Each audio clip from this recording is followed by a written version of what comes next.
And I'd like to introduce Venerable Chönyi, also known as Dr. Diana Taylor. And she has a PhD and she's a published academic, poet and Buddhist writer and retired psychotherapist.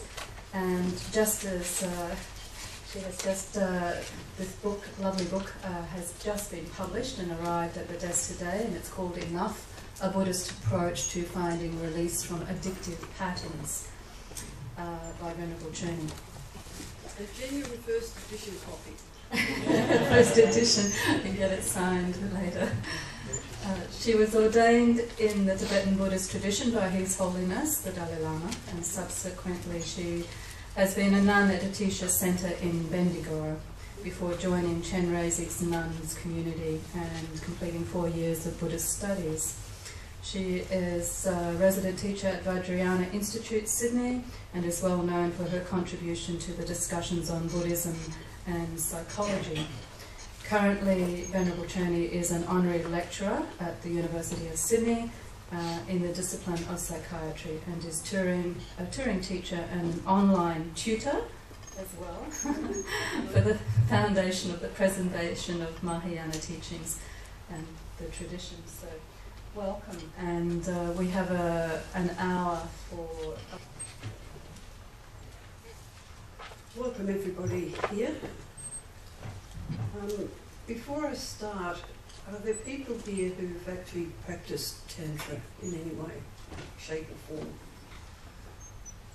Just a few. So most of you know nothing about it, but curious, which is pretty much what I was expecting. And for those of you who have practiced some Tantra, maybe you'll find something interesting in this as well.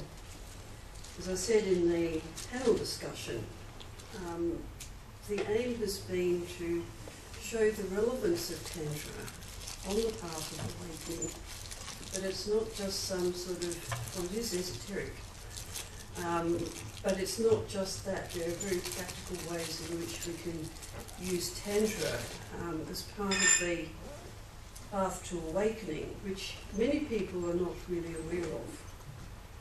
So first of all, we need to ask, what is Tantra? Literally, it means a thread or continuity from our contaminated body, speech and mind to the three bodies of the Buddha. So obviously I'm not talking about sexual positions or anything like that, even though you can go and study that up in Byron Bay. But you'll have to go up there to do it. That's not what I'm on about. So the three bodies of the Buddha.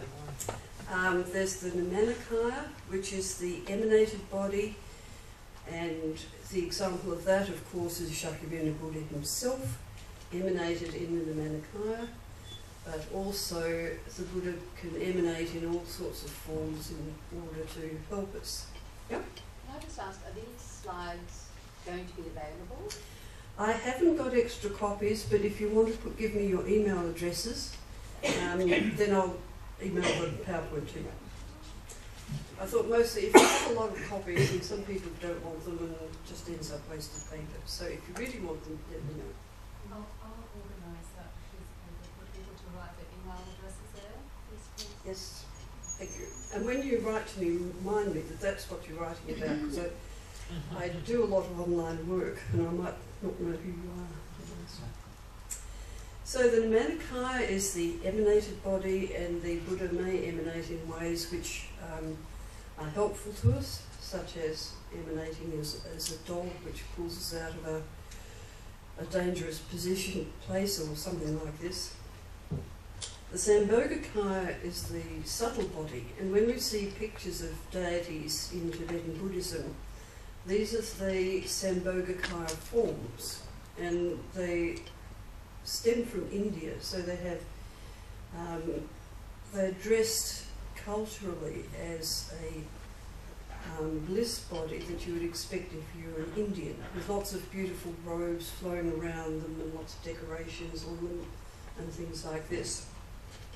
The Dharmakaya is the perfected mind of the Buddha and is often divided into two. It's called also literally the wisdom mind.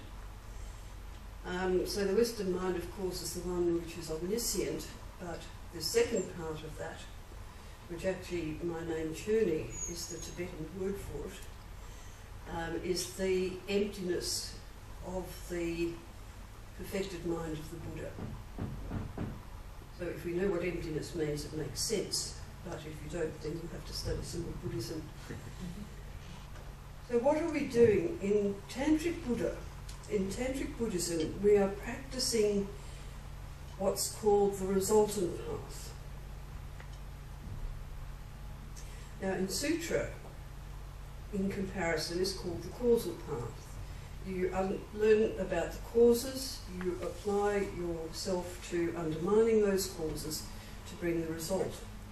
But in Tantra, called the resultant path, is because in Tantra, what we are doing is to visualize the end result. So it's quite a different process. It does have dangers, which I'll get to later,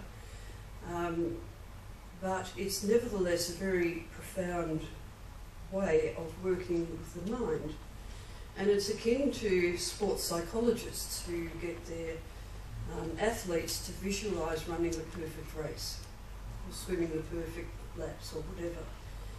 Tantra is based on the same principles, or rather sports psychology is based on the same principles. So why Tantra?